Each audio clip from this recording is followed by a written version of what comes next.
How do you hit your fairway woods? Now this is a question I get asked very, very often, and there's a couple answers to this question. Now, people don't understand the fairway woods because it's the hardest club to hit off the fairway. Now that's because it's the longest distance you have to the green, usually when you're using these fairway woods, and people often struggle with that when it's off this tight lie, this tight fairway lie. So people often struggle with the fact that because it's off this tight fairway lie and you're hitting it so far, people struggle to get it that distance. Now, a couple things I want to tell you about your fairway woods. Number one, you're meant to be swinging down on your fairway woods. This is not your driver. You are meant to swing down on the ball so you can get that ball to come up and you can use this natural loft of the club. Now, there isn't much, but this club has 15 degrees of loft. So if you were to put it square to the ground, it's not 90 degrees up. Not a 90-degree angle, it's going to be slightly shifted open, right? So that will allow you to help hit through the ball and get that ball flying upward. Now, with your fairway woods, something that I see very often is when people actually are trying to swing up on the golf ball, what they end up doing is they end up topping the ball. So something that looks just like this, right? When you top the golf ball like that, usually it's because you're swinging up on the golf ball or you're standing up in your backswing. So that was swinging up. Now I'll show you what standing up in your backswing looks like, right? Keeping all your weight backward and then swinging through, and you get that really disgusting top that we all hate. So a couple things to overall fix this, right? Put the ball in a good position, right? Number one, we have to assess the lie and see what lie is created so that we can now produce the shot we want, right? So this is a good lie here. Now if my ball's sitting down in a hole like this, I'm not going to be able to use the loft and the club effectively, as even when I try and hit the greatest shot, I have to really dig down, right? So when the ball's in a hole here, what's going to happen is I really am going to have to dig down and deep, and the fairway wood isn't the club to use for this type of scenario. You want a good lie here. So number one, assess the lie when you're out in the golf course to see if you can even be playing that shot, and if it's effective for you. Now, number two, I want to look at the problem you have, right? Is the problem chunking behind the golf ball here? Is it now thinning it and topping it, something just like that, right? Those two issues are from a multitude of causes, right? A top and a fat are two completely separate things. So when you're looking at a top, what I want you to do is make sure this ball isn't too far forward in your stance, right? You're not teeing it up like a driver. You're also not lifting up and keeping your weight on the back foot during the downswing here. And you're also not swinging up on the golf ball, right? Those three causes are the most main causes I see that cause those topped shots.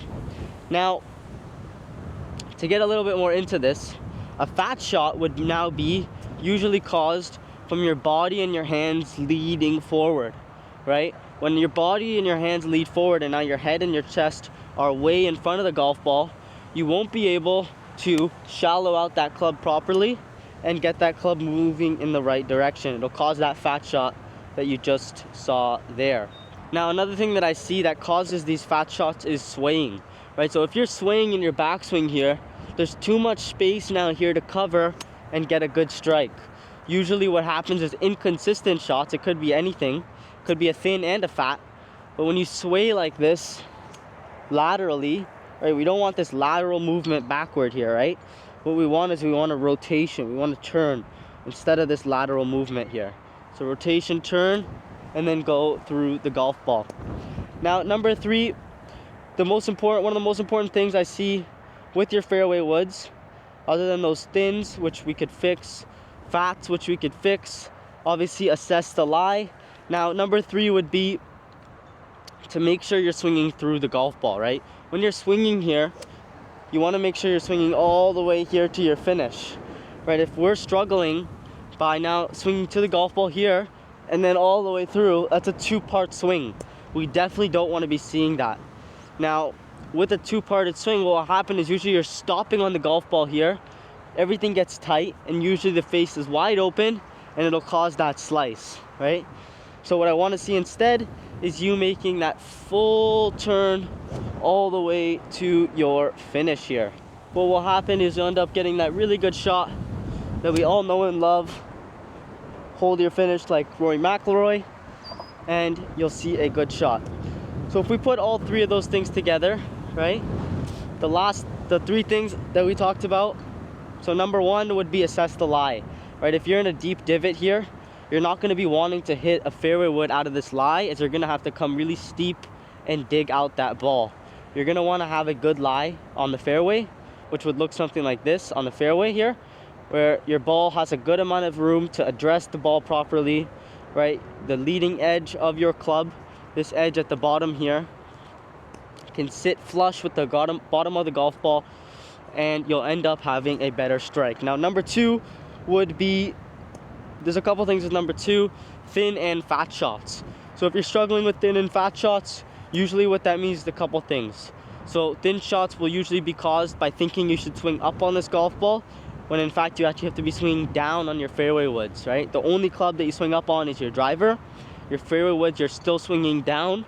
You're just getting a lot more shallow, if not a little less than even, right? You want to be a little bit on that downward slope. So you want to be swinging down. You also don't want to be lifting your body up here and keeping your weight backward, as that will also lead to that top. So that would look something like this, right? Top the golf ball. And then also swinging up on the golf ball would look something like this, right? Where we swing up and we don't know why we topped it. Now, fat shots can be caused by a multitude of things, but the most common things I see would be swaying in the backswing, right? Lateral shift here. We don't want to be shifting laterally in the back here, as it gives us too much space now to come forward and through. Okay, so we definitely don't want to be seeing that lateral shift backward. What we'd rather see is that good rotation back here, loading this hip, loading that spine to be able to spring through and hit a good shot. Now, number three would just be swing through the golf ball. I see a lot of people here stop on the golf ball and then create their swing. We call this a two-parted swing in golf, and you don't want to be seeing that at all. You want to see almost like a Rory McIlroy swing, where you come back and you're through all the way to your finish. Now, if we put all three of these things together, what should be created is a good strike overall. So if we put all three of these things together, what should be created is a good looking fairway wood shot here.